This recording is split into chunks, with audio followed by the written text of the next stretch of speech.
हो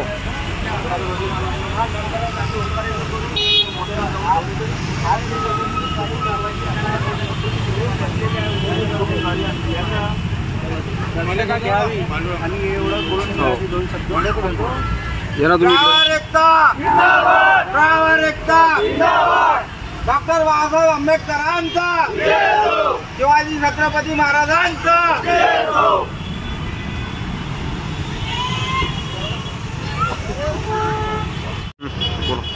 जय शिवराय.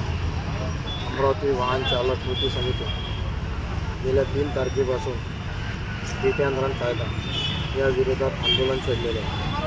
3 तारखेला माननीय जिल्हाधिकारी साहेबांना आम्ही निवेदन दिले. त्यानंतर 4 तारखेपासून साखळी उपोषणास सुरुवात केली आहे. तरी पण झोपलेल्या सरकारला अद्यापही जाग आला नव्हता. त्या अनुषंगानं 8 तारखेपासून मी अन्नजल त्यागाला सुरुवात केली आहे. आज 6वा दिवस आहे. अजूनही सरकारला जाग आली नाही. यामध्ये सर्व संघटनांनी एकत्र येऊन संघर्ष करावा. या झोपी गेलेल्या सरकारला जागं करावं व आपला जो हिट अँड रन कायदा त्यांनी काढलेला आहे त्याला मोडून काढण्यात आहे. हिट अँड रन कायदा म्हणजे काय? हिट आणि रन.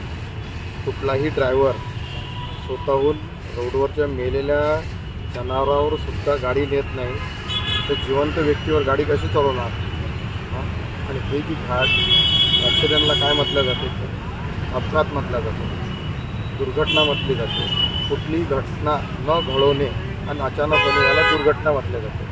आणि दुर्घटनेत कोणीच दोषी नसतो.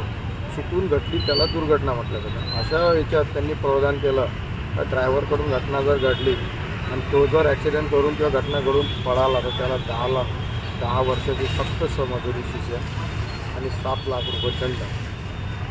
आणि अशा वेळेस जर समजा त्यांनी सरकारला पोलीस स्टेशनला जर त्यांनी संपर्क केला तर शिक्षा कमी होईल व दंडसुद्धा कमी होईल.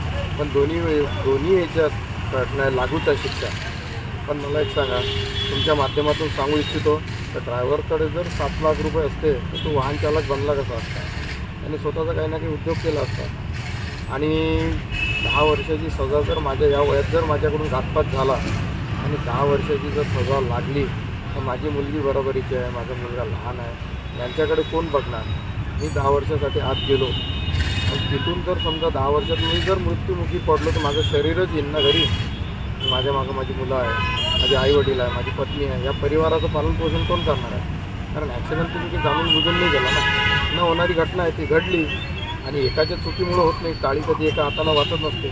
ते समोरून येणारी गाडी किंवा इथून जाणारी गाडी या दोघांची नजर चुकीमुळे ॲक्सिडेंट घडला जातो.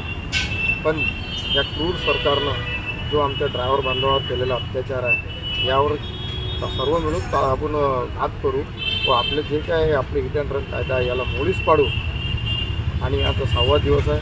जोपर्यंत माझ्या जीवात जीव आहे, माझ्या श्वासात श्वास आहे, तोपर्यंत मी समस्त भारतवर्षाच्या ड्रायव्हरसाठी मी लढणार.